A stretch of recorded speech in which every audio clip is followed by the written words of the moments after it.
Session with Dr. Farid Holakouee.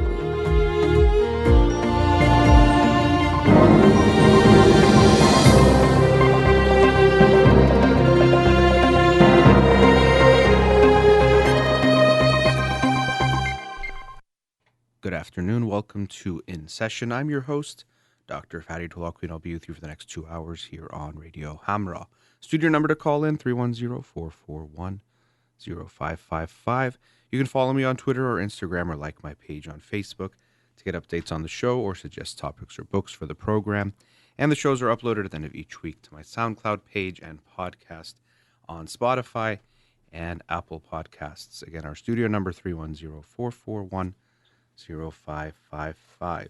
Let's get to the books of the week. I didn't do a show Monday. The book for this week that I'll talk about on this coming Monday's show is Probable Impossibilities by Alan Lightman. Probable Impossibilities, Musings on Beginnings and Endings.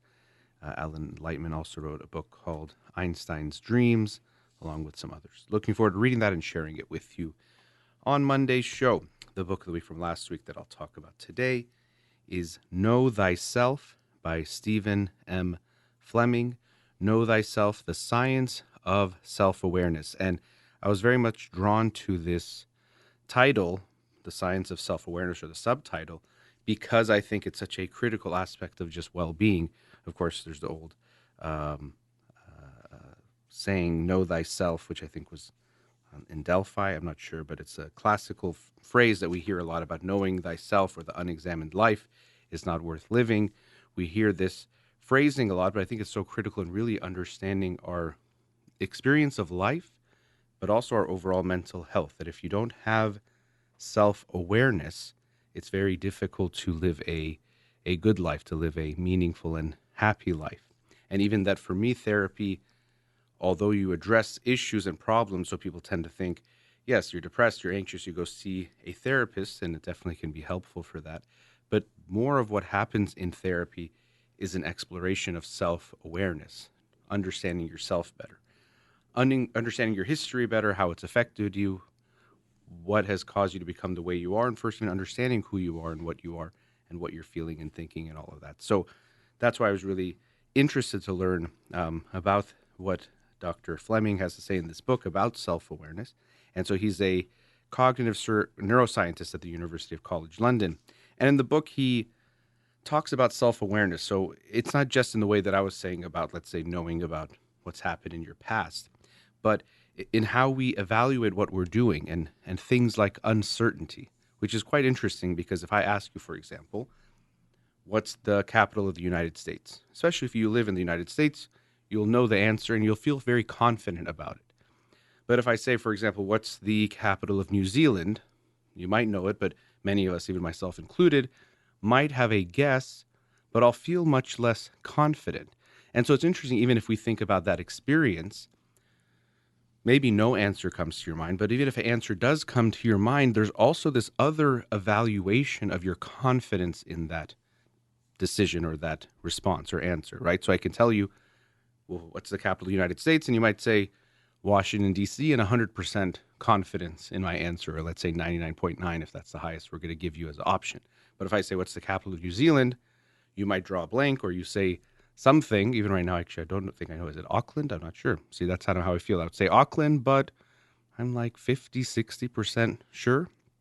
So there's clearly a different evaluation that's happening about understanding my certainty. And so we experience that in life in general. We have this additional layer of thinking or feeling that can give us a sense of how confident we are, which makes sense even in going forward. You want to go somewhere and you know that what you want is there, you'll go much more confidently and directly than if you're not sure it's there. So in this book, he also looks at what's going on in the brain when people are making these types of evaluations. And it does seem like there are parts of the human brain that allow for us to reflect in this way about certainty, and it seems like other animals don't do this in this way. They don't have this ability to think about what they're thinking in that way, that metacognitive process, which is quite interesting.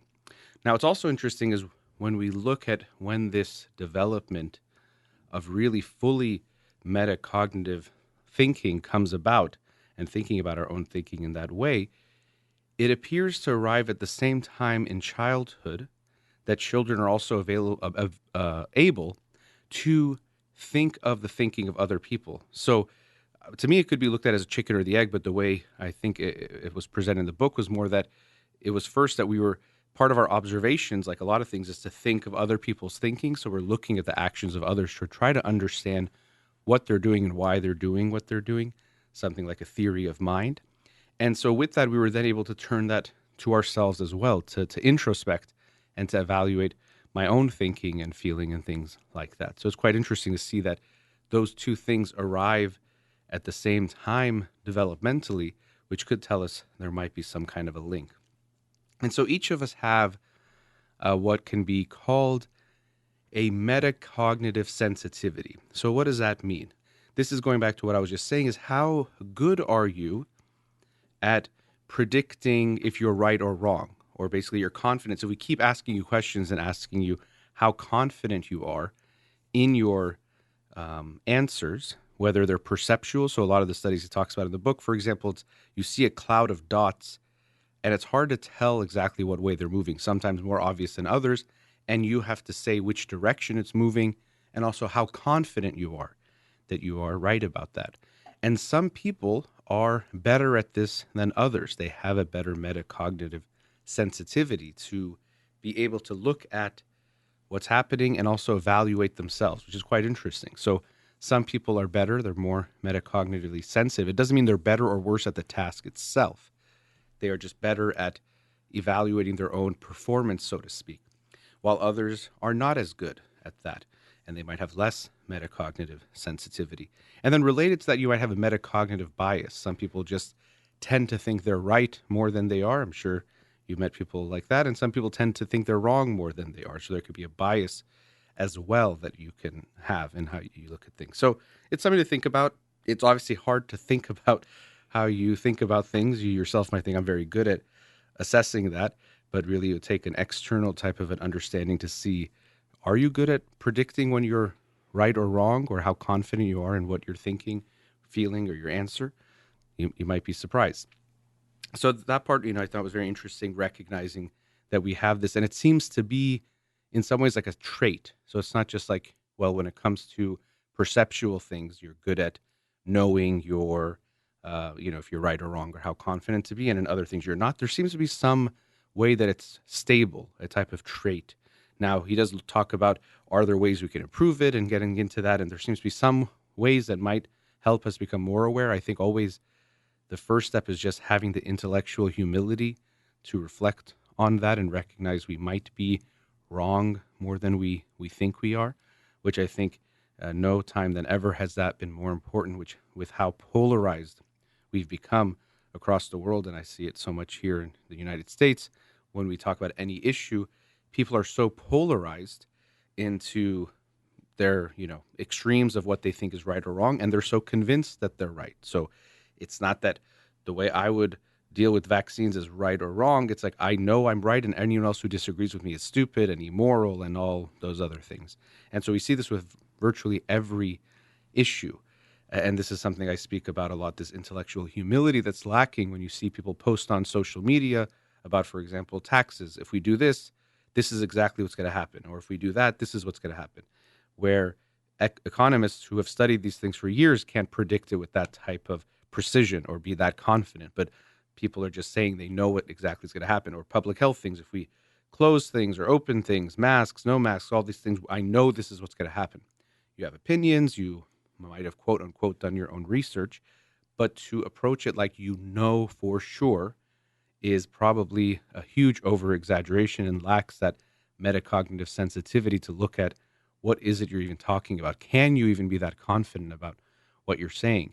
And unfortunately, I think that's gone out the window. And it's also amplified by social media that voices that are going to be the loudest are the ones that are more certain and also are more emotionally charged. So if you say, this is what I think about this proposal, and I'm not sure about this, but this is why I feel this way, you won't get a lot of attention. But if you say, this is such a stupid plan, we have to do it this way, and if you don't think this way, you're an idiot, unfriend me, block me, whatever you want, that voice, unfortunately, is going to be a lot louder, which is a lot less healthy, a lot less balanced, and a lot less accurate.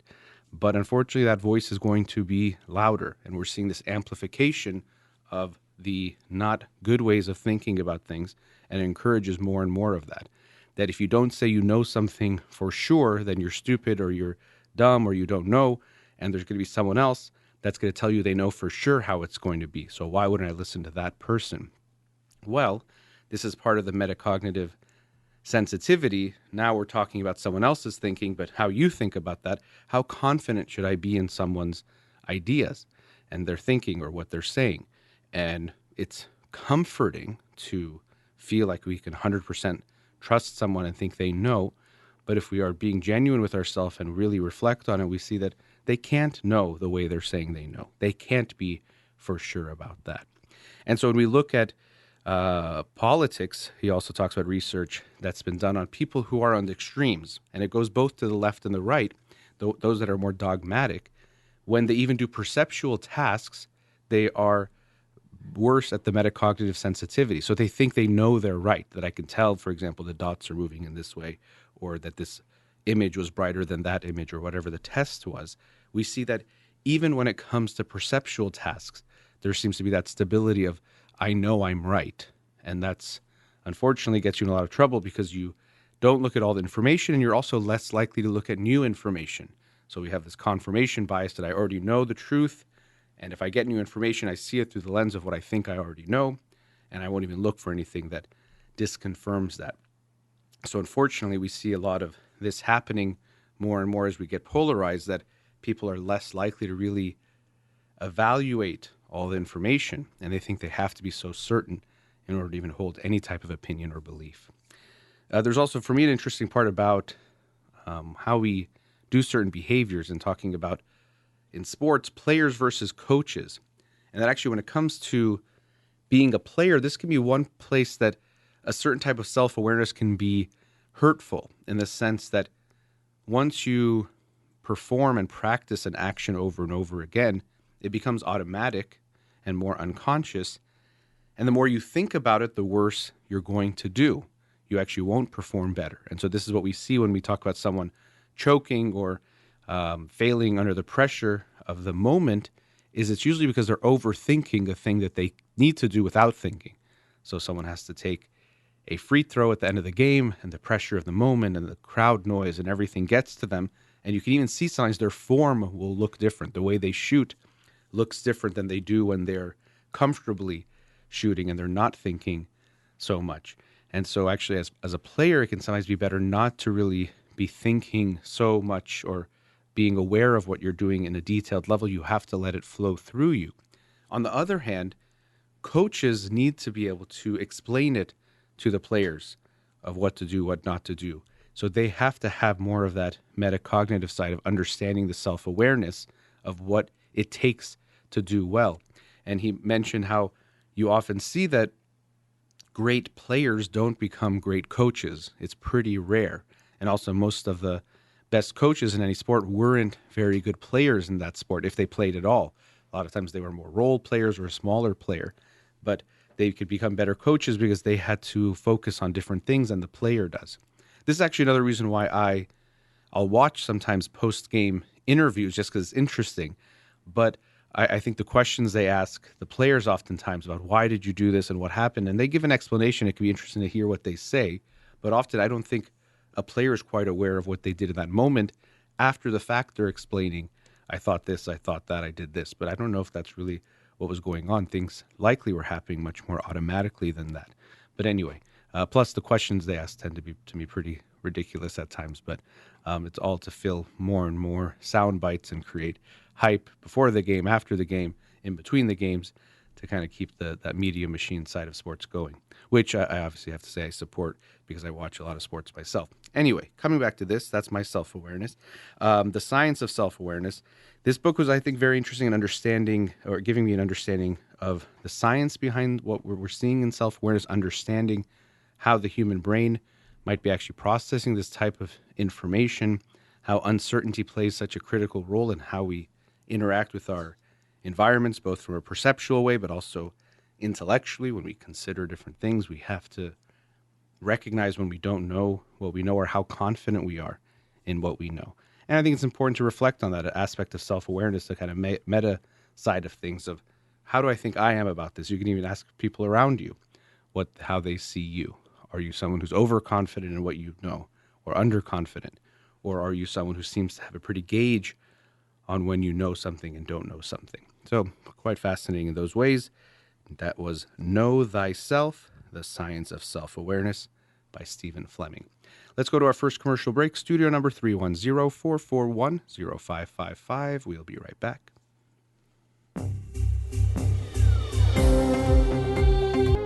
Welcome back. Studio number 310-441-0555.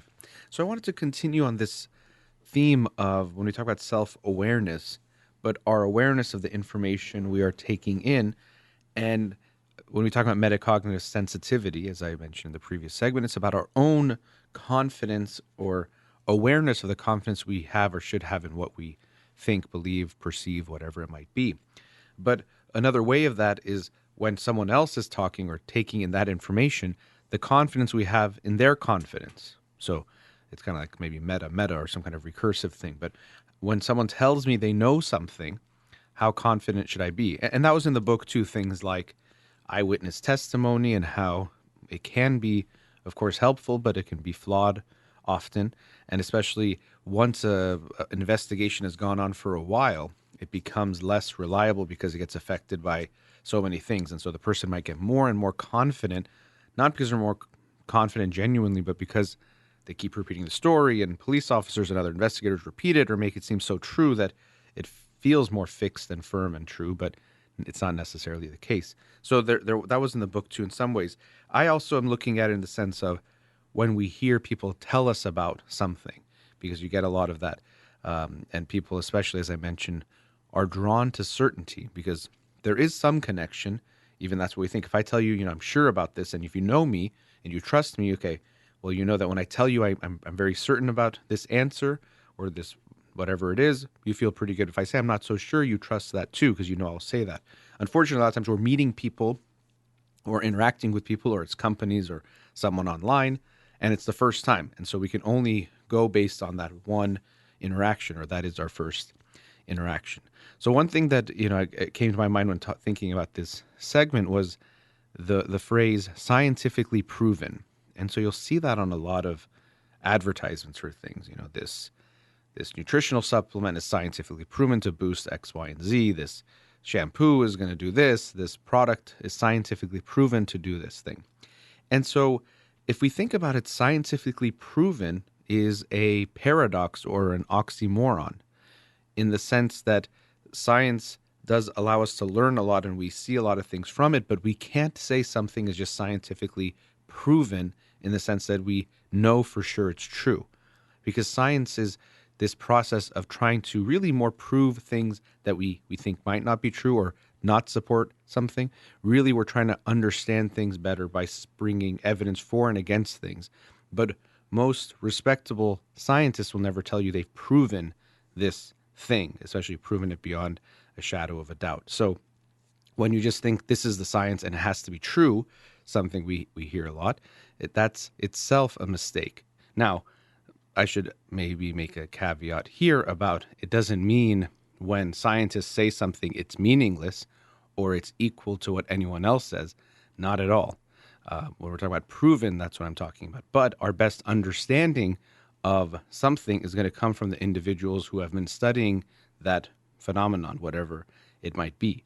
And so if you were about to get on a plane, I don't think you would say, well, let's not worry about the science that the aerospace people have determined. Let's just let anyone build the engines and come up with the features of the plane because it's not meaningless. No, of course you would say it's not a perfect science. No science will be, but I trust the experts to develop this plane. Just like if you're on the plane and something happened to the pilot and the co-pilot of the plane, you wouldn't say anyone should go fly the plane. You would say if there's anyone who has experience, expertise, knowledge in flying a plane, let's have them go take the wheel or take, I don't know what you call it, the controls.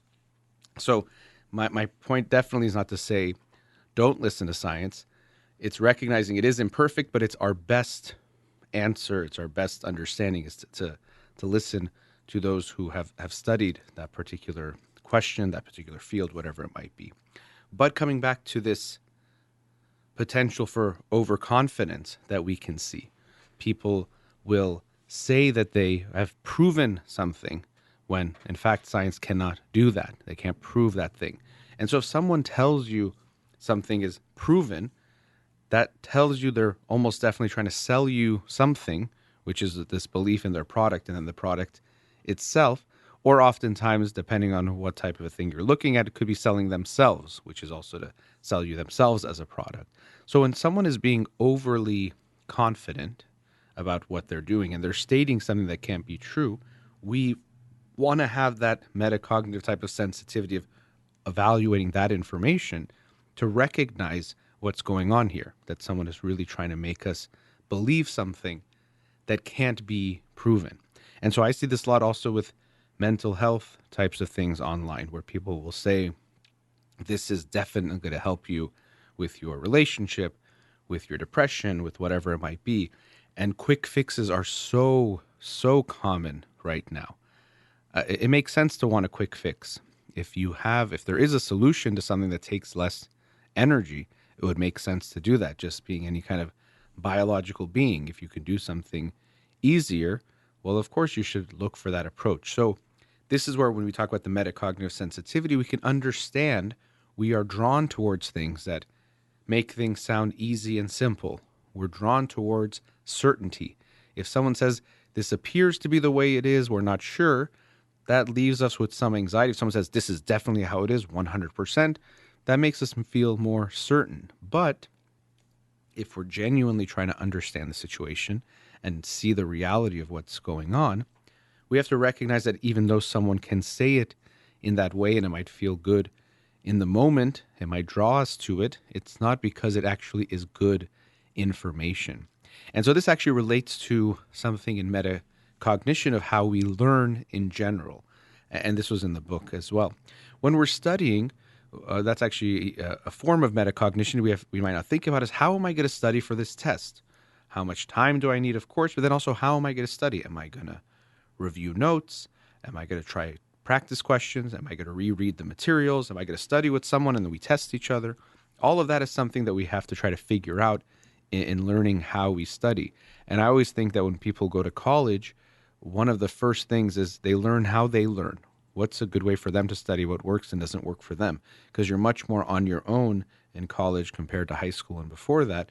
And so a lot of it is like, how do I get ready for a test? Because it's a different process now where I have 4 weeks to get ready for a test and classes and readings and all this. How do I get there? So we have to try to understand how we learn. Now, one of the problems is we tend to be drawn to ways of studying that feel good in the moment, but actually are not as beneficial to our studying and learning and then being able to comprehend and then repeat that information or present that information in whatever type of way. So we like to just read over our notes again and again. And we think we know them because it all feels very familiar. It seems very simple. And it feels easy and it feels good. And when people study that way, they feel good. But it doesn't contribute as much to learning as compared to doing things that actually feel a little bit uncomfortable, like testing yourself. So looking at part of it, but don't looking at the answer. That's why something like a flashcard can be good, where you look at the front, you don't know the answer, you have to think about the answer. That type of retrieval of the information, trying to produce the information, is much better studying than just reading the material that's all there in front of you. But the problem is when you're doing that, it doesn't feel as good. You get stuck, you can get things wrong, it takes more effort, and that doesn't feel good. So there's a fluency in studying the first way, where you just read through things. And when you study the other way, it's less fluent. It feels less easy.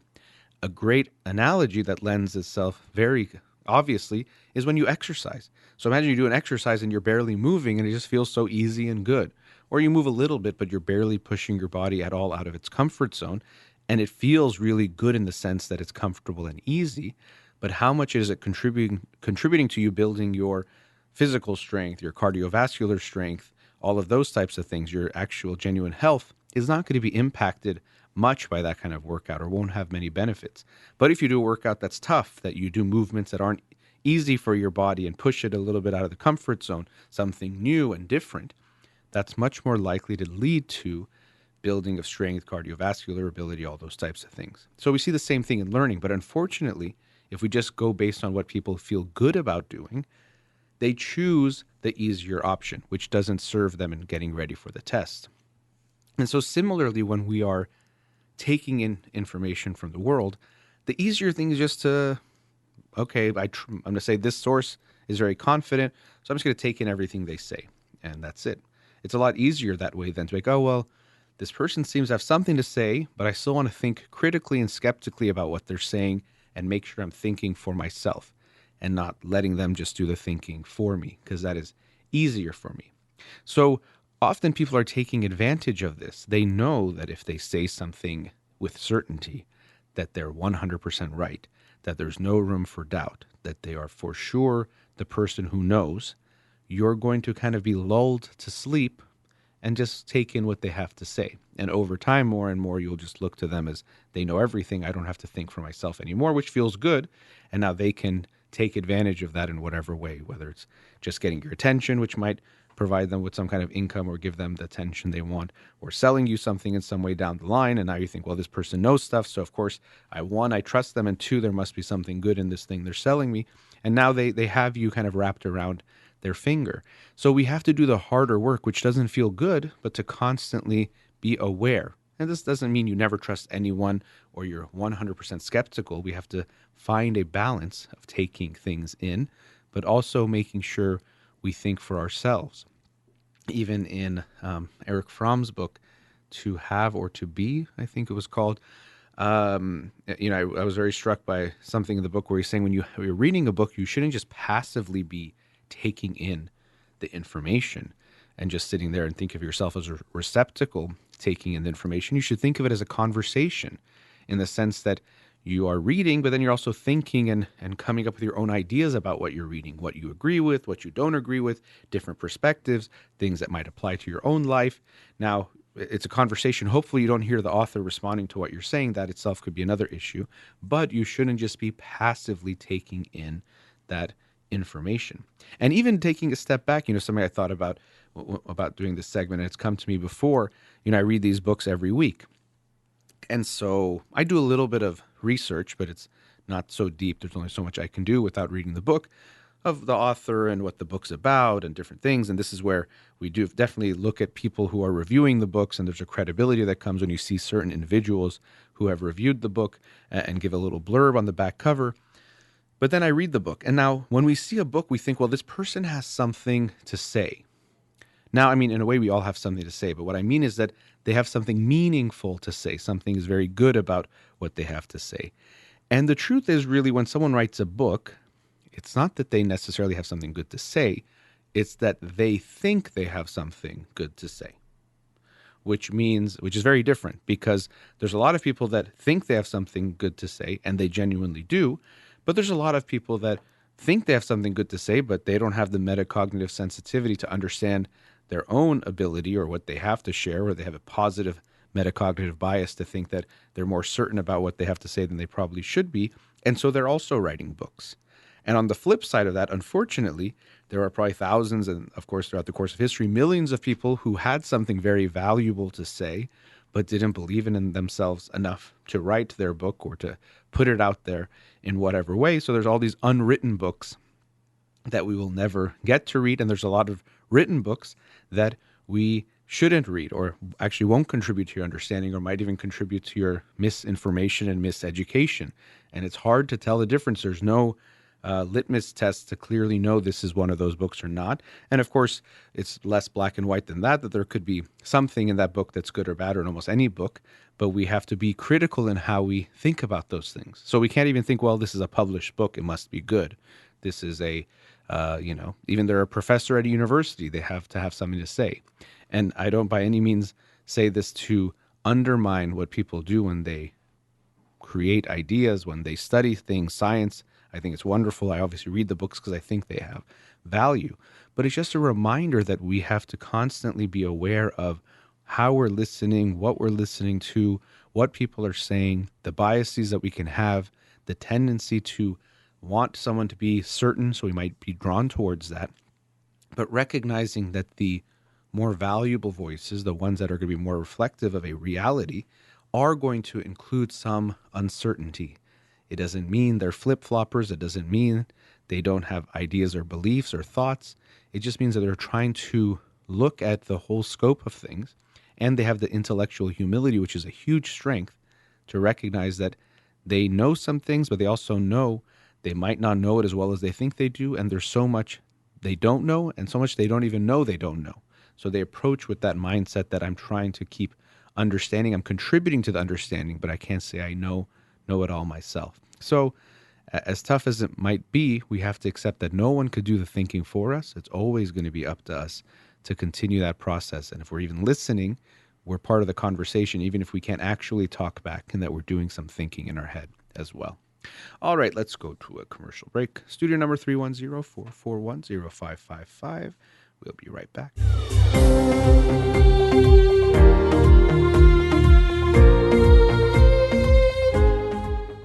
Welcome back. So in the previous segment, I was talking about being aware of people who are claiming a bit too much, overconfident, or saying that something is scientifically proven, or that they have all the answers to something, some kind of solution to some life problem, physical problem, medical, emotional, relational problem, and making it seem so simple. And there's definitely a pull for that because it's comforting to think someone knows, but we might have to face the harsh reality that they're overselling it, and we're going to pay some kind of price down the line if we just accept what they're telling us at face value.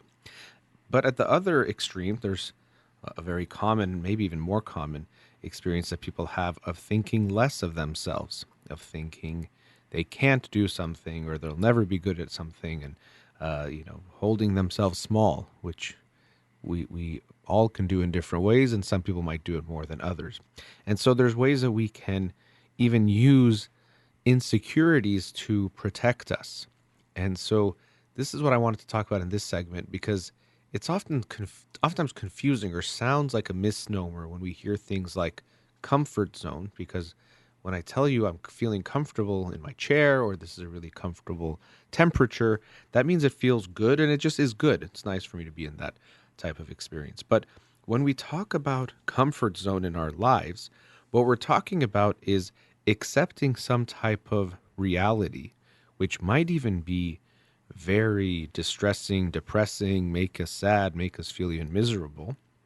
But we're choosing that reality over facing the uncertainty that would come with making that comfort zone no longer a reality, or facing some different discomforts along the way to create some kind of a different life. So you're comfortable in your home all by yourself, but you might feel lonely, but you're afraid to go out and meet people because you can get rejected, you can get hurt, you can get your hopes up, all those different types of things. So you just stay in your home by yourself. It doesn't mean that's making you happy when we say it's your comfort zone. We're saying that you've gotten used to it and comfortable in the sense that you can predict this. It's kind of like as I say, I prefer the devil I know versus the devil I don't know, which is very, very true for most people's human experience. And so when we look at insecurity, whatever it might be, a physical type of thing, mental thing, how much money you have, whatever it is, as paradoxical as it can seem, they often serve to protect us. So it could be hard to think, well, I think I'm a loser, I'm this, I'm that. How is that good or protecting? Well, it's protecting you from, if you lost that insecurity, what would you have to face? If you didn't think no one wants to be with you, let's say romantically, or no one would want to hire you, well, what would you have to face? You'd have to actually go apply for a job or go date or make yourself vulnerable in some way, and that might freak you out. I do use a lot of sports analogies, but we can imagine if you are getting ready for some big race or big competition, and if they tell you, it turns out the competition got canceled. And what I think is, if we really think about it, most people, most of the time, maybe you feel sad a bit or you're a little bit frustrated, but oftentimes we might actually feel a big sense of relief. Like, I don't have to go through that. I don't have to potentially fail, put myself out there. And we do this in our own lives. We cancel, or we don't even let something happen because we are afraid, or we don't have to face those uncertainties, those insecurities. So if someone tells himself, no one would want to be with me romantically, and it seems like, oh, I'm so sad and no one likes me and no one will ever like me and the world is so this way and why is it so unfair for me? And some of it might come from some truth. There's, I'm sure, some experiences that led to that insecurity or that type of feeling.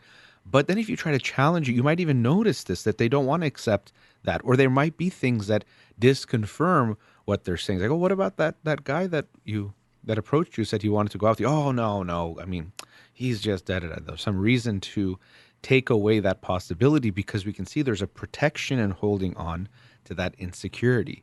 By making what they want impossible, even though they don't get what they want, they at least don't have to face the uncertainties that come with putting themselves out there. And I think it's even interesting if we look at that word insecurity, it in a way protects us. It puts us in security. I think it could be interesting to look at these types of artifacts of language, but not to get too attached to them because in some other language it won't work. And sometimes people will hear something, and if it rhymes or something, they think it's good. So if you say, if you do this and this, da da da da this, people say, oh, it rhymes, so it sounds like there's some wisdom to it, but maybe it just rhymes. But anyway, I think it's interesting that word insecurity, it puts us in security by saying you don't have to face anything. No, you can't play. You're still too injured to play in the big game. So you can never play. You want to, you wish you could, but you can't. Oh, no one even wants to hire you. So why would you even go apply for a job? And so we would hope that you actually challenge that and say, I don't know. So this actually is interesting. It's the other kind of knowing, to the other extreme. Sometimes people are overconfident in their ability in a good way, but actually this might not just be underconfidence. It's almost overconfidence in the other direction of I'm overconfident that I know the truth, and the reality is that something can't happen for me. I can't write a book. I can't be in a relationship. I can't get a job. No one is going to like me in this way or that way. It's overconfidence of the negative side of things, that no one is going to want to be with me. So we have to look at those in our life. We all have them. Some are more extreme than others, but these assumptions that we make, sometimes we might not even think of it as an insecurity. You might put a different label on it. But these assumptions we have about knowing the world and knowing how things are going to go, and that knowing is not because we actually know, it's that it's too scary to realize we don't know. Even sometimes in therapy, when I discuss with people how they're feeling about, let's say, their career, and when the topic comes up of let's think of what you would want to do if you could do anything, it's a very scary conversation for people to even look at a lot of times. So of course, in a ideal world, we'd all want our dream jobs and would get our dream type of job or career, whatever that means.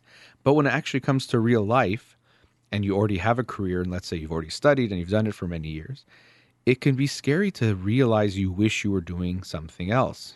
Because if you don't know, you can just, oh yeah, this is my job. There's nothing I can do. I'm this is it. This is life. But if you recognize, oh wait, I actually really wish I was doing this, and I think that would make me happier than what I'm doing now it puts you in a really tough spot because you have to either do all the hard work of making a change, facing all the uncertainty. You could fail or not make it in some way. You might face hardships. Usually when you're changing careers, there's some challenges financially and other things that you're going to have to experience to get to that dream job. Or you're going to do nothing but know that you actually wish you were doing something else, and you have to live with that. So I think most people actually avoid really knowing what they want to do, because if they figured it out, they would realize they have to do something about it, or live knowing that they're not giving themselves the opportunity to have what they want. And that's what we have to recognize it boils down to. It's not that, oh, if you want your dream job, you for sure can have it. I don't know. I don't know what your dream job is. I'm still hoping the Los Angeles Lakers will draft me one of these days. I always dreamed to be on the Lakers when I was a kid. So if that's your dream job, or that's the level of dreaming, you probably won't get there. I don't think there's a good chance the Lakers will be giving me a call anytime soon. So I don't know what your dream job or career is. And that's another element of it, actually. This is like a side conversation, recognizing how relevant or steeped in reality is what you're saying. So everyone wants to be, a rock star, athlete, movie star, whatever it is. Those things sound really fun and exciting, and often it's an escape from doing the actual hard work to do something that might draw us, rather than it's our genuine calling or passion. But that part aside, but if you really think about what you want to do, it's not that there's a guarantee you're going to be able to do it and also that you'll be successful at it, but it's giving yourself the opportunity. And really in life, that's a lot of all we can do is give ourselves opportunities to have certain experiences. If you want to have a happy relationship and be in a loving, committed relationship, the first step is just giving yourself the opportunity to have that. Is it guaranteed it's going to go well and you're going to be happy for the rest of your life? No, there's no guarantee. It actually can go wrong in lots of ways. That's very possible. And actually, that's what makes it so meaningful, is that you're creating something that has to have some risk. Anything that's meaningful has risks that come with it, inherent in what it is, and also in the fact that you can lose that thing. So you have to accept that. So when it comes to even what you want to do with your life, it's not that we can guarantee you'll give it to yourself, but if you don't give yourself an opportunity, obviously you can't have it. And that's the part that is first and foremost in your control. What am I preventing myself from even having the chance of having in my life? And all of us are doing that in different ways. We're choosing comfortable ways of being until, it's too late. Or, you hear so many things. Well, I'm too old now. I'm this age now, so I can't do this or that. Or, well, I don't think someone else wouldn't want me to do this, it would just be too much. Or people are depending on me or this or that. And again, I don't want to say that there aren't genuine things that will get in your way. Of course there is. And you have to look at responsibilities and things that are genuinely there. So it's not we can just abandon everyone and everything and drop what life is and just do something else. That's not always possible, especially when you have people dependent on you. But all of us are still creating these excuses that get in the way of doing something. And our insecurities can be a very easy way to do that. And it seems like, well, I'm so sad about this, so how could it be serving me? How could, me thinking I'm, too dumb to get a job, how would that be something I'm doing on purpose? Well, you could be doing that because you know that if you recognize you're not too dumb to get a job or to get that job that you want, you have to go apply for it. And now you have to do the work of applying. You have to put yourself out there and be vulnerable. You could get rejected, and that doesn't feel good. Or you could get the job, and that might freak you out too, of what is it going to be like doing that job? Can I do it? Can I keep the job? Now I have something I want. There's an anxiety that comes with having something we want, that you can lose it. And very often people avoid that too. So we're afraid at times of the failure and of the success. That's often the case with the things that we really value, is that we really want it, but we're also afraid to have it, and we're also afraid to get hurt in the process.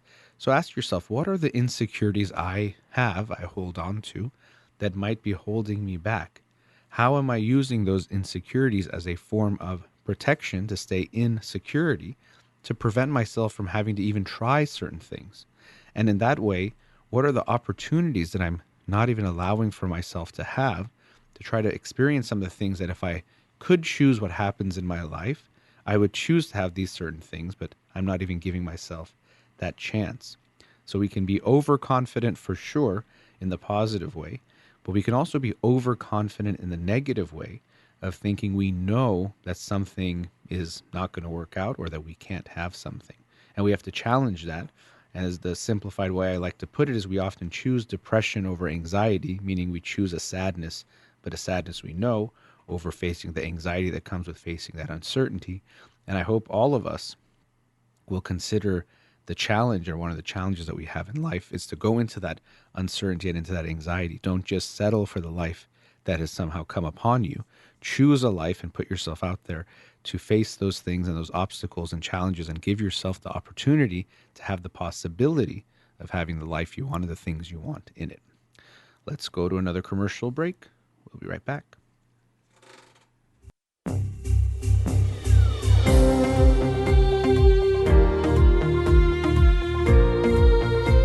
Welcome back. Studio number 310-441-0555. This segment, I wanted to talk about the ways we look at people and the ways we can turn some people into gods. Relates to what I was saying before about thinking someone is who says they're so confident about what they know and that they know so much is definitely right, and we can sometimes elevate them to a godlike place where we can just mindlessly listen to what they're saying and follow it, and we're going to somehow be okay and be happy. And recognizing that no one can do that, we can never have someone do all the thinking for us. We can learn from others, but we have to still think for ourselves and on our own. Another group of people that we can turn into gods are artists, and we can feel this type of connection with them, and we can elevate them to this status that becomes godlike. Now, I think there's lots of reasons for this. One is definitely they connect to us in an emotional way, or we connect to them in an emotional way, because a good artist is expressing something within themselves, something very deep and pure and beautiful in their emotions and their feelings, and they put it in some format that then we can internalize or experience, and then we feel the same thing. And this is why, even when I talk about these topics, I know that when it can be done with art in some way, I can talk for 15 minutes on a segment, but someone could do with one painting or one poem, something that penetrates much deeper to the heart, because art is in the language of, we might say the soul, but really I think of our feelings, of our unconscious, of the emotional experience. And so it's a more pure and it involves less interpretation than the words do. So we have to put something into words, and it's not going to have that emotional charge, and then we try to internalize it. But when you do something with art in some way, it can penetrate much more deeply. And so in that way, people can connect with someone who is an artist in such a deep way because they share that with us. But now when we make them superhuman, I can understand this connection. Sometimes they helped you through a tough time or made you feel something that was very valuable. So it's not to undermine that experience. But what I think is interesting is when we turn them into gods, and I was having a conversation with someone and they put it in this way, which I thought was really interesting. We turn artists into these gods and think they're superhuman, but it's not that they're superhuman, it's that they are so human or so purely human. That is what we are enjoying and think is so valuable. Or the way I think of it is that they're not superhuman, they're superbly human. They're being human to such a full degree that when we experience what they create, we feel something very deep. Because what is happening for most of us most of the time is we're not just reflecting that which is within us. We have all these filters of what we think we're supposed to do. Make sure you don't embarrass yourself. Make sure you do it the right way. Make sure you don't violate this norm or this value or this thing that you're told to never do or this thing you should always do. And so because of that, with all those filters and layers, what comes out is much less pure and genuine and raw than what is possible. So unfortunately, it's that we are getting in the way of expressing what is there. I'll go deeper into that. It also reminds me, people say the power of the mind is so strong, which it is. I think the mind is very powerful. But it's not that, sometimes people say, oh, if you do this, we only use 10% of our brains, which doesn't really make sense. But we only use 10% of our brains. If you use this, supplement, or if you do this exercise, you'll use more of it. But to me, it's the same thing where it's not that we have to make our minds stronger. It's that actually we put these chains or we do these things and make our mind not be the way it can actually be or to express itself. It might sound similar to that 10% thing. But what I mean is that we don't allow ourselves to do the things that we can do. And so it's not that you have to become superhuman in how you think or experience things to utilize the mind more. So we have to get out of our own way more. And so similarly, a good artist is going to get out of their own way and allowing what they're feeling to be expressed more directly and more clearly. And you hear this in a lot of quotes, and I don't have them. So off the top of my head, I don't want to quote anyone, but you'll probably have seen lots of quotes from great artists or people talking about art.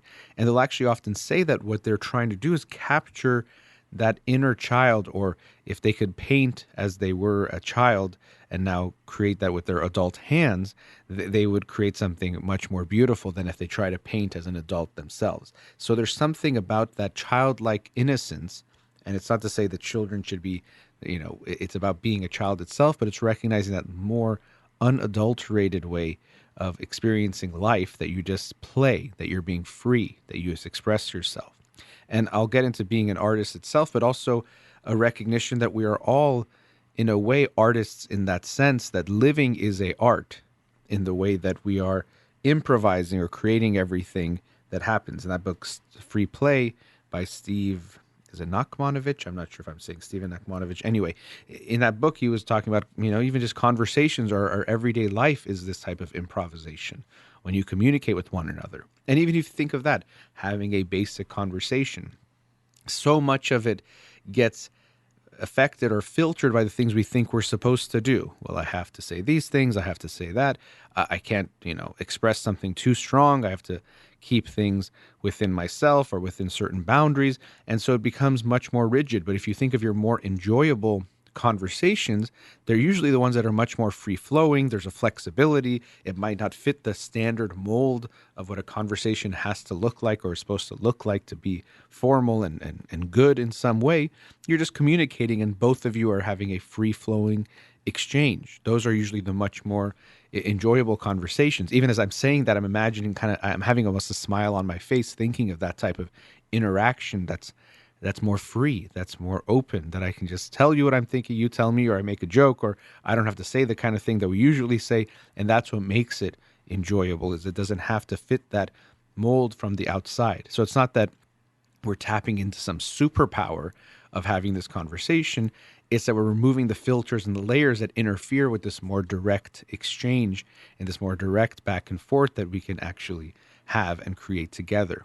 So when I talk about this aspect of things of being more superbly human, tapping into that, it's not just if you're an artist in the sense of being a painter or a singer or a dancer, really recognizing that life is art in this way of being genuine and authentic in how you express yourself and how you communicate with others in everything that we do. Living our life can be seen as an art, and I think it actually should be. But so artists achieve something beautiful by tapping into what's there and trusting that. I actually really appreciate when I see art, whether it's an actor, especially sometimes in music, you'll hear this where you can tell someone is taking a risk. They're not just singing a song in the standard way or the way it's always been done. They're pushing their limits, even vocally, sometimes stretching their voice to how far it can go. They're doing something different from the standard type of way of songs and how they are. And that's usually what penetrates more deeply and we feel really strongly. And sometimes I'll hear a song and I'll just love that the person just took such a risk and says something that you're like, well, you wouldn't have expected that that's the right way or good way to say it, or a song shouldn't be this way, but they just go for it and they created something, which clearly means they were tapping into something in themselves and not letting the judgments get in the way. And often when we're creating good art, you want to, at first especially, have that free play part related to what I was saying before, and I think it was in that book. But first there's just the creative part where it's just like you're throwing things against the wall and seeing what sticks. And then later you might evaluate it and look at, okay, these are the parts I like, and you develop it in some way. But at first it's just letting things come out. And so this is where the unconscious comes to play. And it's not, this is something I've talked about before, we think of the unconscious just about desires and these things because of the legacy of Freud and explaining the unconscious. But really what our unconscious is this repository of all the thoughts, feelings, beliefs, connections that we can make. And it's kind of making connections all the time. And we're usually getting in its way of expressing what's there, but we have to get out of its way, let things happen. And this is why I know when people will talk about art, in Stephen Pressfield's book, The War of Art, and other people when they discuss art, right now I'm reading The Artist's Way by Julia Cameron, there is sometimes this mystical thing of art being coming from some other source. That it's not from me because I don't even know where it's coming from. It doesn't feel like we thought about that idea as it comes to us, or it's almost this feeling like a whole song came to me all at once, or a whole poem came to me at once. So it must have come from some outside source. And I obviously can't say I know where it's coming from, but I do think we underestimate the power of our unconscious and what is happening within us. And because it's unconscious, we can't know exactly what's happening. You're not aware of it, and we have to allow for that to happen, allow for the connections to be made, for things to come about in a new way that comes from within us. But I think most of us get in the way of tapping into that source. So it doesn't mean it has to be a source like a metaphysical thing or a god or a muse. It could just be what is within us, but that we're not always aware of and we don't allow to happen. And so that's a sad thing to think about, that within all of us, there's a source of so much more, but we almost always are getting in the way of letting what's there come out, or for that really true strength and that beauty to be expressed, because we don't even hear that voice. We're not even trying to pay attention to what's coming up, or these ideas come like, oh my God, that's so stupid, or that's so silly, or that's so this, or that's so that. This is another reason why I think we should recognize we're not responsible for our initial and fleeting thoughts. Your unconscious just makes all sorts of connections. If you think about hurting someone, it doesn't mean you're a violent or aggressive person or you dislike that person. Or if you dream about someone dying, it doesn't mean you hope they die and doesn't mean you're going to predict that they're dying. Well, we're all going to die at some point, but it doesn't mean their death is imminent because you dreamt about it. But they have this ability, our unconscious does, of just making these connections. And so even people actually with obsessive compulsive disorder, they'll have these intrusive thoughts. Now, I don't know, it probably something hard to study. Do they have more negative thoughts than others? It's possible. If they're anxious, I could understand there's a tendency to focus more on the negative than others. We all look for the negative. It's part of survival. You have to make sure there's something not out there that can hurt you, kill you in some way. But maybe if they're anxious, they think about it more. But I think what also seems to be the problem is those negative thoughts stick more. So they have a thought of hurting their parent or something, and then all of a sudden, oh my God, I can't believe I thought that. That's so bad. What's wrong with me? And then it gets in this loop and it gets stuck. And it does seem like there's things that make it harder for individuals who are struggling with OCD to kind of switch the thoughts. So the analogy is like you go to a film and in the movie theater, they switch the reels every few minutes. Well, someone with OCD, that reel just keeps playing over and over again, and they can't seem to switch it. They get stuck on that thought. And then now they might do some kind of compulsive behavior, repetitive behavior, something, checking, whatever it might be, to try to get rid of that thought or to prevent a bad thing they're imagining in that thought from happening. And so it feels like this overpowering feeling that I have to do this thing or else this bad thing happens. But we're not responsible for a fleeting thought. Our brain is just creating all sorts of things that it can do. And in that way, actually, bringing it back to the artist, I think it's tough because I think it's nice to acknowledge and recognize artists and what they do. But some of what they're doing, it's not from them exactly either. It is from them and it isn't, just like we all have this thing, but how attached we are to it is something we can think about. Or sometimes I think about an artist might have a performance and they might not even hear it as they're performing it. And it's really a gift they're giving to the world. And even they might enjoy it later on themselves. It doesn't have to be attached to them in some way that we think it's them. And now they should get all this, this credit that makes it larger than life. But it could be something that they've given to the world that we can now all enjoy, including that person. But anyway, coming back to the unconscious, it's constantly making various types of connections. Even when I'm talking on the air, I tend to have a type of plan of things to talk about, but I also allow for myself to improvise a bit because sometimes my best thoughts will come to me as I talk about something. So I'm allowing my brain, my mind to think about these things and to go and make different types of connections. And sometimes they'll be great and sometimes they won't be because they're happening in the moment. But I try to allow for some of that because I recognize that there is something in that play of the ideas.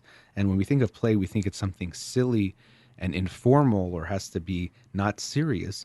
But play is really when we're just trying new things, trying new configurations and reconfigurations, combining and recombining in different ways. And wonderful things can come up when we allow for that to happen. But so the great artists that we admire, coming back full circle, are not superhuman.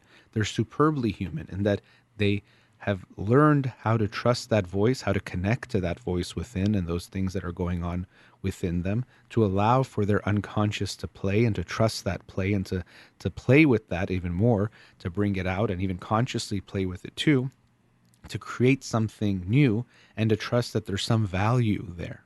And I hope even if you're not thinking of creating any type of art in the more tangible ways that we think about, recognizing that you yourself are living as an artist in your day-to-day life, and how much are you allowing for that inner self to be expressed? How much do you trust that voice, trust yourself to experience things and express certain things that might not be the norm, but might be something quite beautiful?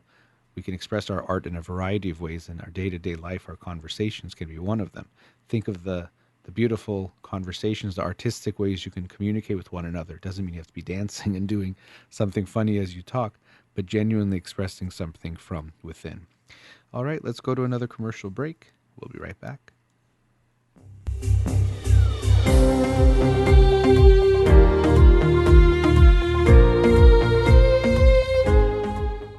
Welcome back. So, in this segment, I wanted to talk about some recent technological developments or advancements.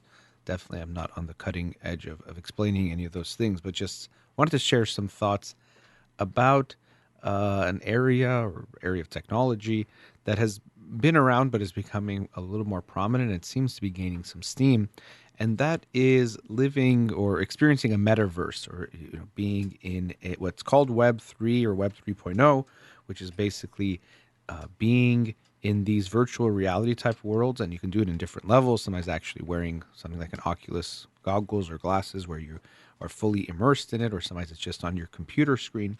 But we're seeing more and more of this type of experience becoming common. Now, it's existed in different ways even before. There were games where you could pretend to be a person, and there still are, but even these go back a few decades where you could play these types of games.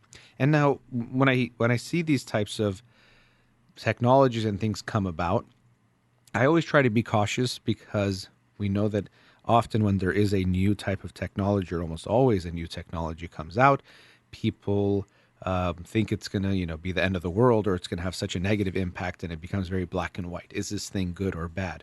Even in Know Thyself, the book I started off today talking about, he mentioned how Socrates, I think it was, thought that the written word, writing, was going to be really bad and make people more stupid, because no longer would they have to memorize things. And so it was going to lead to people, being able to carry this knowledge on the paper but not knowing anything themselves. So, but most of us don't think of written word being a bad thing and reading being a bad thing. But we see this happen with television or radio, television, the internet, all these things. We always see, well, it's this bad thing. And I think there's always going to be the potential and the consequences that will be bad, that we do see happening. But we want to try to look at them in a more balanced way, or understand, what's the good and the bad, and how can we maximize the good, minimize the bad, globally and as a society, but then also ourselves as individuals. So social media is another one of those things that could be seen as all bad or all good. I don't think it's either of those things. Has it had some negative consequences? Absolutely. In political ways in the world, and causing division, and also individually in people's mental health, it can have a negative impact depending on how they're doing it or using it. And so two concepts for me come up when we look at this, and then also now comparing it to what's happening with the metaverse, Web 3.0, is connection and balance. So the first one, we could look at balance in what I mean by that is balance in your life. Is this, whatever it is you're using, fill in the blank. It can even be an activity. It can even be a person. You might meet someone and think you're in love and it's all about passion, but not realize it's putting your life completely out of balance, and that's not good. So we have to look at whatever this thing is that we're experiencing, whether it's a relationship with a person, a new activity, a hobby, going online, going on social media. Is it creating balance or imbalance in my life? Or am I able to incorporate it into the balance of my life? And we do see that with things like social media, where it can be used with very much, the imbalance becomes very clear. People can be on it for hours and hours and hours, neglect their relationships, responsibilities, things they need to do, while it also might have a negative impact on their mental health anyway. So on top of that, it's not even feeling good for them, but that they really do get out of balance. And so we've seen that, or with video games. So it's not that video games are all good or all bad. What's the balance like? So I work with a lot of families where this comes up. Should my son or daughter play video games? And I don't think it's a black and white issue. It's looking at, can they play video games? Or first, let's look at, are the video games causing their life to be out of balance? Or is it okay? In some ways, it might be another way of watching TV or watching a screen. It's a video game. Of course, the types they play and those things we can look at too. But overall, it's not that it's just all good or bad. You can have a parent that says, oh my gosh, my kid's playing hours of video games, but then they binge watch shows on Netflix themselves. So maybe it's slightly different, but also let's not make it seem like it's night and day different either. So we have to look at the balance and how is that being affected in your life. Now, the thing with Web 3.0, when we're going into this metaverse, going into virtual reality type experiences, because it's even more immersive, I think there's a tendency for it to be even more of an escape. And so a lot of these things we're talking about when we say imbalances, often what is happening is that people aren't just accidentally ending up this way, even though it might be less conscious, but it might be that they are preferring some kind of an escape. I don't want to deal with the work I have to do, so I'd rather distract myself with social media or with something else. And that's why it's often not about the specific technology itself, but it's just a new way of distracting, a new way from disconnecting from what we're feeling, so that could create an imbalance. So now with this type of metaverse and experiences that people can have, I could see the possibility of people escaping even more into this because it can seem even more like a real life, even though it's not a real life. They can unfortunately get lost in it and choose it as a type of an escape. There's a great book, I only saw the movie, Ready Player One, that looks into a future not too far in the future, probably, where virtual reality is this very immersive thing and much more comprehensive. And we see people that prefer to live in this virtual world and avoid almost everything in the real world because of that. And so this is where you have to ask yourself, where is the balance or imbalance that's being created by this new thing? Or can I maintain the balance of my life while enjoying this new activity, relationship, whatever it might be? And then so the second one in some ways is related when I talk about connection, because I mentioned how we often get out of balance because we're disconnected, or we want to disconnect from ourselves. But to me, we always have to look at whatever it is that we're using, especially with new types of technology, and is it contributing to my connection, not just to others, but also to myself? Is it increasing or decreasing that connection? So, for example, texting it can be a good example of this, where it actually might feel like it's creating connection, but it might create disconnection. I've had this experience, maybe you have too, where you might text with many different people in the course of a day. And there's some level of connection there, but it's not that deep. Usually in texting, it only can get to a shallow level. It only can go so far. So many people have this experience, especially you'll see in younger individuals where they'll text with like 30, 40 people, and it's this constant stream of texting this person as soon as they finish someone else's text. Then there's group text, is this. It's just nonstop sending messages to one another. And so on the surface, it looks like a very social day. They're interacting with a lot of people, but I guess that's the problem. It's on the surface. The types of connections are so superficial that there isn't this deep feeling of connection that they will experience. And also with that type of nonstop type of messaging that's going on, it can feel very clearly like they're avoiding something. First, maybe some responsibilities, but also just feeling things that happen when they're not doing anything, or even having more of a one-on-one type of interaction.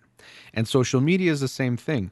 Most of us can find ourselves at some time during the day or week just mindlessly scrolling through our feed of whatever it is, Instagram, Facebook, Twitter. And it's not really like we're genuinely searching for something that is meaningful, or it's something that we have to find or do.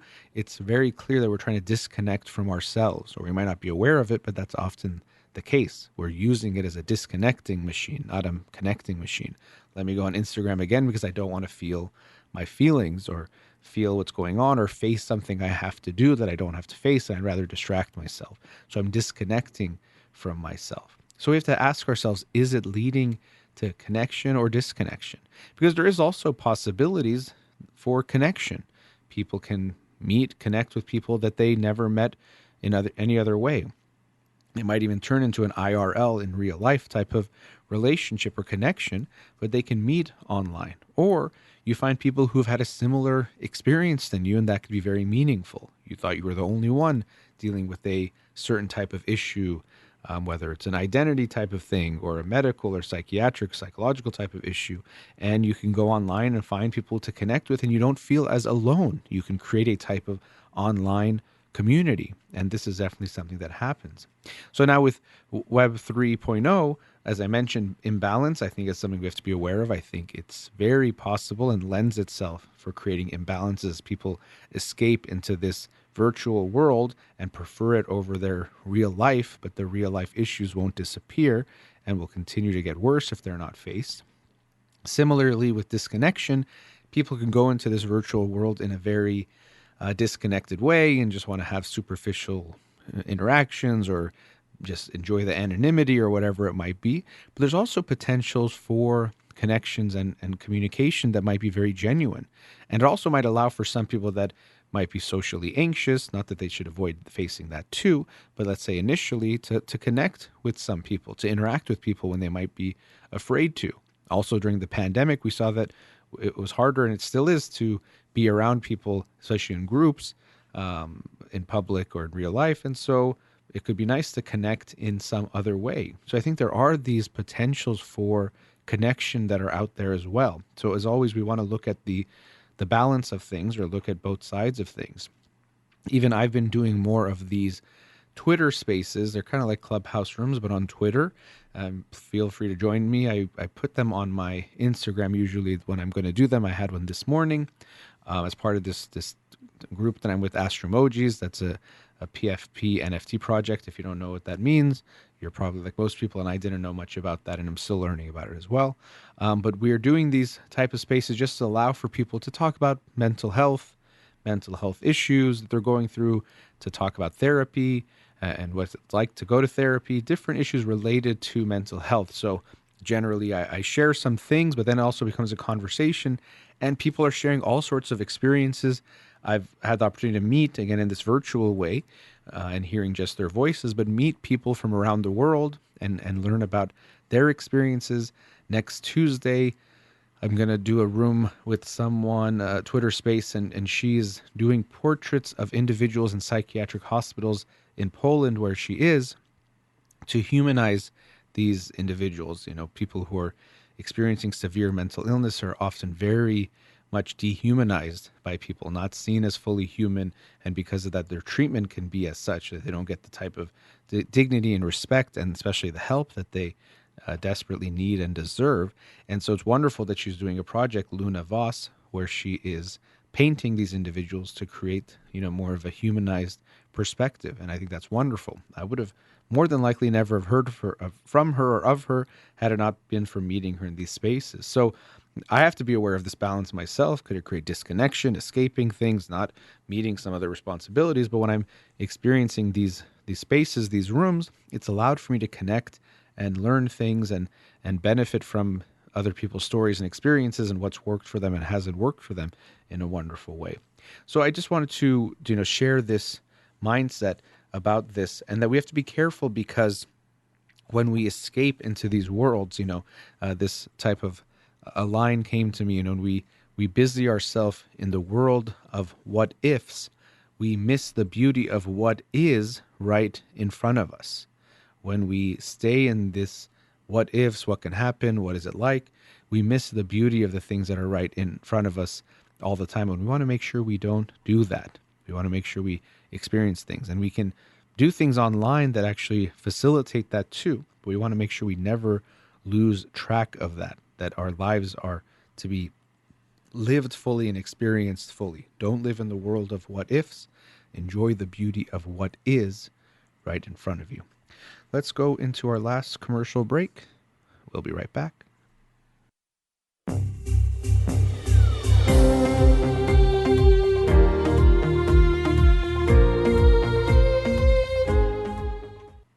Welcome back. So in this last segment, I wanted to talk about perfectionism. And the person that gave me that recommendation, I kind of joked back saying, but what if I talk about it imperfectly? Which is obviously a joke, because I definitely will talk about it imperfectly. And that's part of what the problem is in that type of anxiety of not sure we're going to do it perfect. We unfortunately end up doing things at all, which also is relevant to other topics that I've talked about today. So to begin with, perfectionism is, we use it in this very casual way. Oh, I'm a perfectionist, and many people are. But unfortunately, we sometimes trivialize how important or severe it can be when people genuinely have perfectionism. It can be paralyzing and frightening and make everything very scary. And when I've seen it with clients, especially with younger clients, it's just heartbreaking. They can be so afraid to make a mistake, to not get things exactly right. And because of that, they are afraid to do everything. They're afraid to take risks. They're afraid to try things. And all of life is essentially this experience of avoiding or trying to avoid failure. And failure means even making a mistake if you get something wrong. And that's a very, very scary way to live. And the reason why I say it's also very serious is that in recent years, I've seen more writing and research and looking at how perfectionism actually can be a risk factor, a very big risk factor, and often overlooked risk factor for suicide. That generally, for me, when I'd heard of suicide or studying in graduate school, hopelessness was a big one, and it is, because if you feel like things are really bad and you also lose hope that they can get better, that either you can make them better or the environment or things will change, well, it can be understandable that you're more likely to go towards thoughts of suicide. But unfortunately, perfectionism is a characteristic that's very much overlooked for several reasons, or it can be a big risk factor. So, to begin with, individuals who have perfectionism are less likely to seek out help because they don't want to acknowledge they have any problems or issues.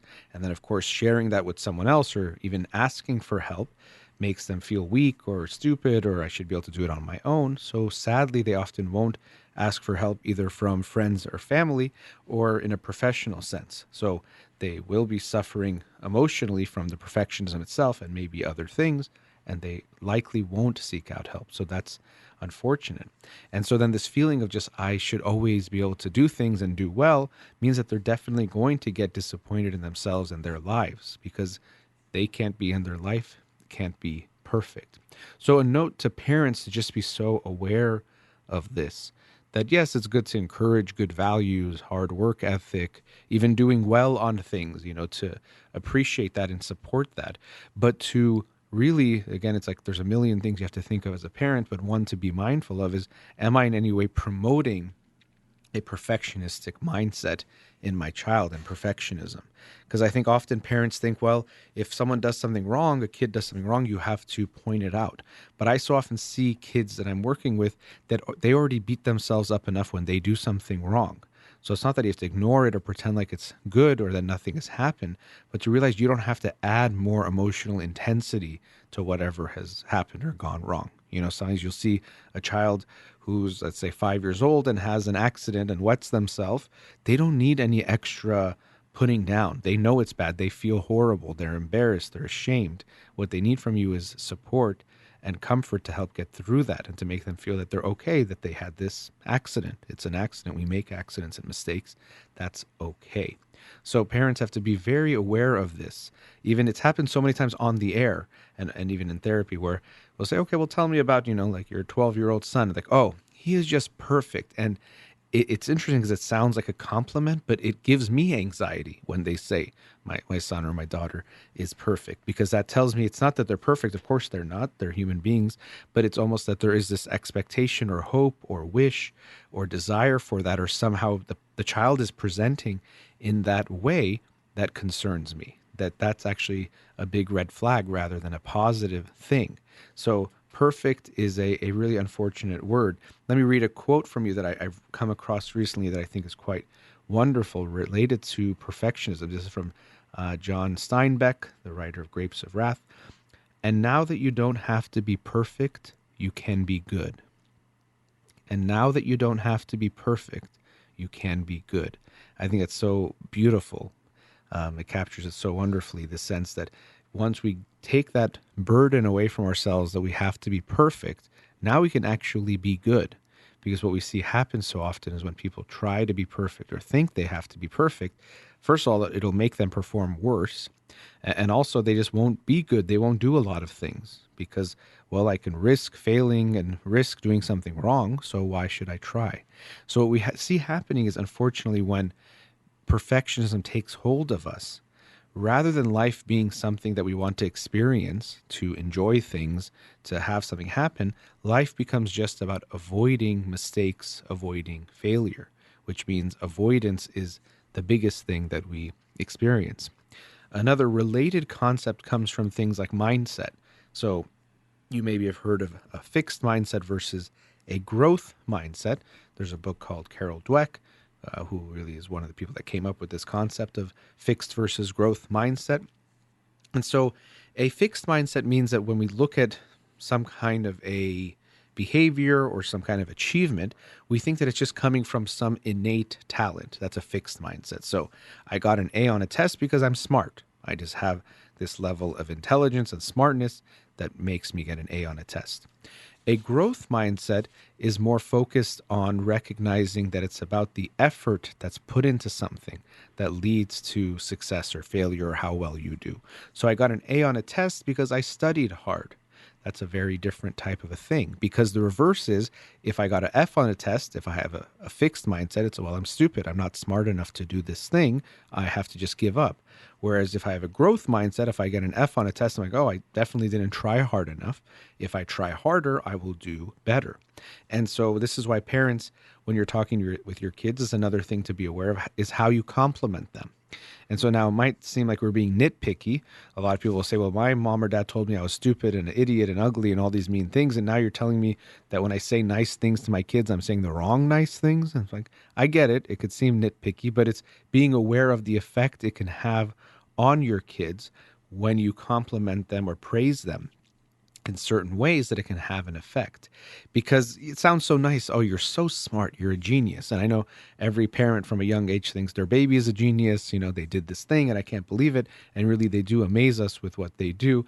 But we think, well, it sounds so nice. And it's another one of those ways where the opposite of something bad is not always so good. So yes, telling your kid they're stupid is horrible. I hope you never say anything remotely close to that to your child ever.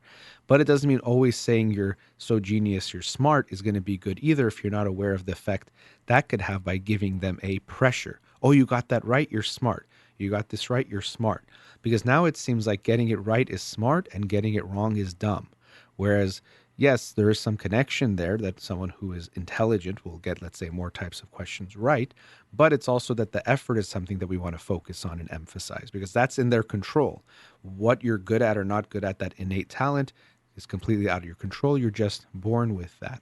So when you're praising your child, it can be good to focus on the effort. And I've caught myself too working with kids saying, oh, that was so smart, or you're so smart.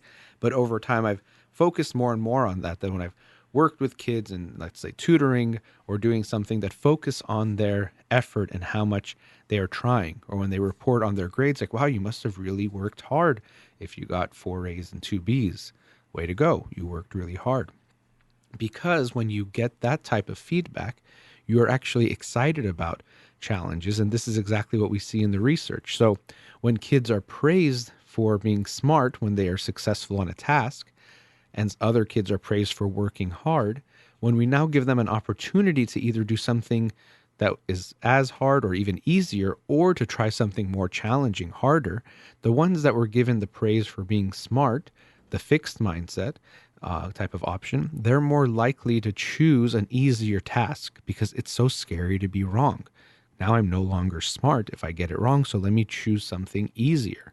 But the growth mindset individuals, those are told, oh, you tried so hard, that's why you did well. They're much more likely to say, give me the more challenging problem. This is exciting. This is fun. Because getting it wrong is not so scary. It's actually fun to push myself to try something a little bit more difficult and see how things go. And even if I can't get it initially, I believe I can keep trying. And that's another thing we see, is that people who have a growth mindset are more likely to try longer at a hard problem. A fixed mindset type of a feeling is, if I don't know it, I don't know it. There's no point to keep trying. And they give up more quickly. Or if they're studying something new and they don't get it, like, I just don't get it. I guess I'm not smart enough to get it. I should give up. Whereas if you have a growth mindset, okay, I'm not getting it. Let me try it a different way, or see if I can even get some help to explain it to me. But I know it's something I can do. So it can seem trivial to focus on what are the types of compliments you're giving your kids, but it's something you want to be very aware of. I see it with so many children that the parents, through very, very good intentions, have unintentionally put a strong pressure on their children to perform a certain way and to not make mistakes and to continue to make them proud. So if your child does get a bad grade, how you respond can be really important. It doesn't mean you necessarily have to celebrate it the same way you would a good grade, but it's trying to show them that it's okay, and, let's talk about it. And even when they get a good grade, talk about what happened. What do they think helped them do well this time? So it's not just, oh, you're smart, you got an A. It's like, wow, like, what do you think you did that was helpful? It's like, oh, I really studied this, or I practiced this thing. Oh, that's really good. You tried hard. So it's focusing on the process much more than just some kind of talent or some kind of ability. Because unfortunately, once these things get ingrained in us, it can be hard to shake. That feeling of making a mistake being so monumental, it can be very hard to shake. And so I work with families where it's become ingrained and now they're a teenager and they see their child is just freaking out about everything because as they get older, things get more challenging. And that's another thing that changes. Sometimes when you look at elementary school and things, if a child is very, very intelligent, there can be this possibility that they don't have to work that hard to do well. They can do well enough and the homework can be simple and it's quick and the tests they do don't involve long studying. You can kind of just know the stuff and be okay. But once you get slightly older, there's no way to do well without working hard. And so a child that has a fixed mindset and that perfectionism thinks, oh, I'm just not that smart anymore. This is where my smartness takes me. I can't go further than this. Whereas a child who has the growth mindset thinks, okay, I have to work harder now to do well. And so I see a lot of children that are very smart and intelligent, and then they get into high school and now they start panicking because it feels like they don't know how to do it anymore or they can't do it anymore. And this is where their story ends because they were smart and they're only smart until this point. So praising the process is much more important than praising the results. Even if your child might get a decent grade or a bad grade, but they tried hard. Like, oh, you really did study hard for this. That's surprising. We can try different things, but I know you did study hard, and I'm proud of you for studying hard because that was the effort you put in. Let's see what else we can try to see what we can do to see if your grade can get better or whatever we can do. But I'm proud of you for trying if you saw that they genuinely put in that effort. So we don't want to be so results focused, which we so often tend to be. Well, you got an A, good, and you're smart, rather than, well, maybe they didn't try hard. So don't just look at your child's report card and grades. Think about and look at the type of effort they are putting in, because that's likely more important. Your 8-year-old might be getting all perfect grades or good grades. Even I said the word perfect there, but all really good grades in their school. But are they actually working hard, or are they just not trying at all and learning that for me, school is something that I can just do and I never have to work hard at it, which means that once they do get to that point where their intelligence doesn't carry the way anymore, they're going to feel like they're not smart and they're going to give up.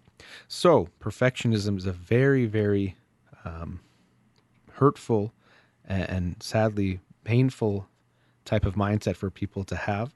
It's very easy to say just stop doing it, but when it gets ingrained, it's very hard to change. It can, but it does take some time to acknowledge and accept that I will make mistakes. I can make mistakes.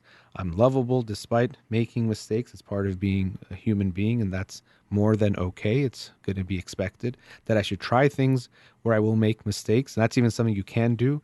Sometimes with kids or with individuals who are perfectionistic, it can be good to do activities that are going to be done imperfectly, some type of art, especially if it's messy or it might even not have a good final product. Don't worry about the final product, about the process. That can be, a good thing to try. But realizing that once it's ingrained, it can be hard to break. Don't blame your child or your teenager if they feel that way. Try to help them be more okay with it. And also in looking at ourselves to recognize you're going to make mistakes. You're not going to be perfect, just like I did this segment imperfectly, but that's okay. We have to go ahead. We have to keep trying. We have to keep doing things. So thank you to the person who gave me that recommendation for this last segment, and thank you to all of you listening out there. You've been listening to In Session with Dr. Farid Holakouee. Hope you have a wonderful day.